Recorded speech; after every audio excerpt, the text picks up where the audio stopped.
আসসালামু আলাইকুম ওয়া রাহমাতুল্লাহি ওয়া বারাকাতুহু। আমি রিপোর্টার এমডি সাইদ মোল্লা। আমার লোক আছে এখানে যে আমার মামা, এই আলমাস মামা, তারপরে যে আছে আমার মামা বিজনেসম্যান আমার বাবুল মামা, তারপরে যে আছে আমার এই আর এক ভাই, ভাইয়ের নাম জানি কি ভাই? নিতাই চন্দ্র একমি কোম্পানির। তো আমি একটা কথা বলবো ভাই, বুঝা মামু? তাই কথাটা হয়েছে, তারপরে যে আমার মামা আসছে, এই যে আবুল হোসেন মামা। তা আমার কথাটা হয়েছে যে এটা আমি চ্যালেঞ্জ করলাম, বাংলাদেশের মধ্যে যদি কোনো এমপি থেকে থাকে তাহলে আমাদের বাংলাদেশের ঢাকা এবং দুহার নবাবগঞ্জ, এটা কয় আসন জানি মামা? এক আসন।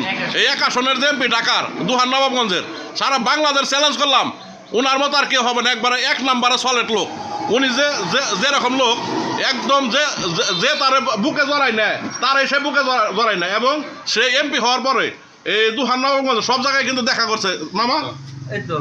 মামা কিছু বলো একটু।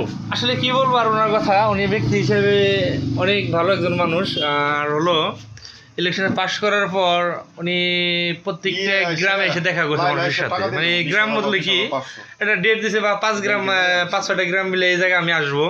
তো এইভাবে ইলেকশনে পাশ করার পরই 15-20 দিন পরে এসে সবার সাথে দেখা করছে।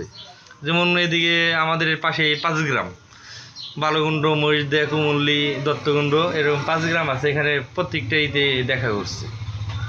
তো এরকম আসলে ওনার মতো মানুষ হয় না। তো উনি একজন এমপি হিসেবে ওনাকে বুঝতে পারলাম উনি একজন এমপি। অনেক সুন্দর কথা বললো। তারপরে ভাই একটু কিছু বলেন।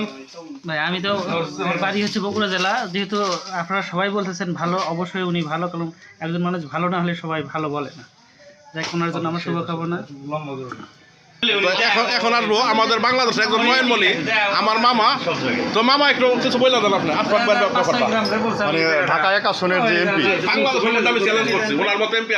ঢাকা এক আসনের এমপি, অনেক এমপিদেরকেই কিন্তু আমরা দেখছি যে নির্বাচনের পর তারা ঢাকামুখী হয়ে গেছে, গ্রাম ছেড়ে ঢাকায় চলে গেছে। 1 সপ্তাহ 2 সপ্তাহ পরে অনেকে আসছে, তাদের ব্যস্ততাও ছিল। কিন্তু আশফাক ভাই সম্পর্কে আমি বলবো এটা নজরবিহীন একটা ঘটনা।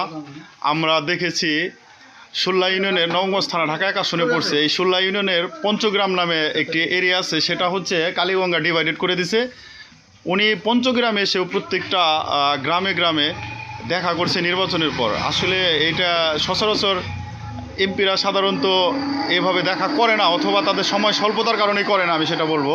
কিন্তু উনি যে এত ব্যস্ততার মধ্যে থেকে এভাবে তার এলাকার ভোটারদের সময় দিছে, সেজন্য আমার মনে হয় আমাদের পক্ষ থেকে ভাইকে আন্তরিক ধন্যবাদ, মোবারকবাদ জানানো উচিত। এবং আমরা এরকম নেতা, এরকম নেতৃত্ব আমরা সামনের দিনে চাই। নতুন বাংলাদেশে এরকম নেতৃত্বের অনেক প্রয়োজন। আশফাক ভাইয়ের জন্য শুভকামনা থাকলো।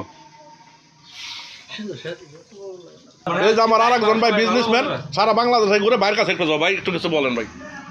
আসসালামু আলাইকুম সম্মানিত ভিউয়ার্স, আমি Mohammad Mukul Hossain, independent agri science limited কোম্পানির ঢাকা জোনাল ম্যানেজার।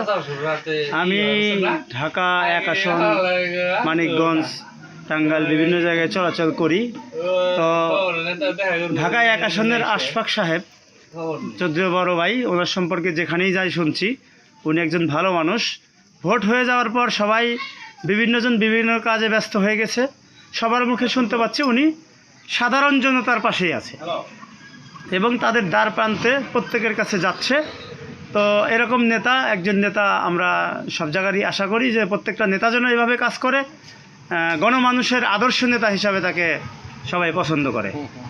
সুতরাং আমি আশফাক ভাইয়ের শুভকামনা করছি। ধন্যবাদ। আসসালামু আলাইকুম। তো এই সকলেই ভিডিওটা লাইক, কমেন্ট, শেয়ার করে দিবেন, এবং আমার পরিবারের সকলের তরফ থেকেই এই মুবারকবাদ রহিল আশফাক ভাইয়ের জন্য।